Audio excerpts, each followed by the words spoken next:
In a dead-even showdown for Virginia governor in a race with plenty of national implications, any little development in the final days before Tuesday's election could have major reverberations. Enter former President Trump, who's not on the ballot but is front and center in the face-off between former Democratic Governor Terry McAuliffe and Republican nominee Glenn Youngkin. Trump appeared to tease that he may head to Virginia but didn't say if his trip would come before or after Election Day. Chanting, "We love Trump," in Arlington, Virginia. "Thank you, Arlington, see you soon," the former president wrote Wednesday in a statement released by his Save America political organization. The former president was referring to chants of "We love Trump" by protesters who briefly interrupted President Biden on Tuesday night as he headlined a large rally for McAuliffe in Arlington in the Commonwealth's heavily Democratic suburbs of Washington, D.C. Save America Communications Director Taylor Budowich, in tweeting out Trump's statement, added that Virginia loves President Donald J. Trump and his MAGA movement will be delivering a major victory to Trump-endorsed businessman Glenn Youngkin.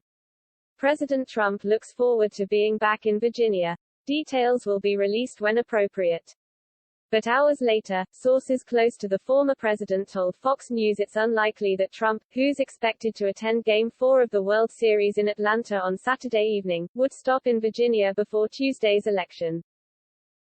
Trump's endorsement of Youngkin in the spring helped the first-time candidate and former private equity CEO who hails from the business wing of the party win Virginia's heavily contested GOP nomination. Trump remains very popular with Republican voters in Virginia and across the country, and extremely influential with GOP politicians, as he continues to play a kingmaker's role in the party and repeatedly teases another presidential run in 2024. But the former president remains unpopular among Virginia's overall electorate, according to the latest polls, in a state he lost by 10 points to Biden in last November's election. McAuliffe doesn't miss a chance to link Youngkin to Trump at the former governor's rallies and events, in his campaign commercials, and in media interviews. "Hallelujah," was McAuliffe's initial reaction to reporters, minutes after Trump's statement started going viral. And soon after he put out a statement once again tying the GOP nominee to the former president, claiming that Glenn Youngkin's entire campaign has been a full embrace of Donald Trump's dangerous extremism.